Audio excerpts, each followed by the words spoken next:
లాయర్గా పనిచేయడం ఇది కూడా చేయలే. ఐఆర్ఎస్ ఆఫీసర్ అంటే తెలుసు కదా మన ఈ ఐఏఎస్ ఐపీఎస్ సివిల్ సర్వీసెస్ అది. అతనికి ఏకంగా న్యాయమూర్తిగా పోస్టింగ్ ఇచ్చేశారు. ఏంటయ్యా అంటే ఆయనకి ఈ న్యాయస్థానాలతో అప్రోచ్ అయ్యే విధానం తెలుసట. అందుకని అతనికి ఇచ్చేశారు పోస్టు. ప్రభుత్వం చేతిలో ఉంది అప్పుడు ఇచ్చేశారు. ప్రధానమంత్రి చెప్తే రాష్ట్రపతి సంతకం పెట్టేస్తారు.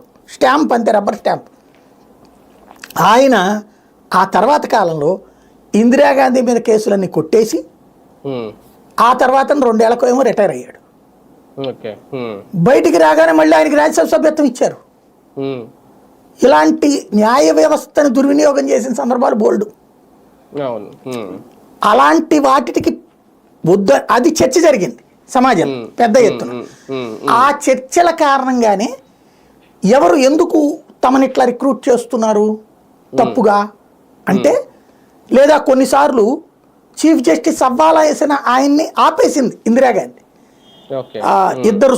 ఇద్దరు సీనియర్లని 3 సీనియర్లని కాదని 4th ఆయన్ని తీసుకొచ్చి పెట్టింది. ఎందుకు? ఇందిరాగాంధీ ఎమర్జెన్సీలో తప్పు చేసిందని ఆవిడ దానికి శిక్షించినందుకు.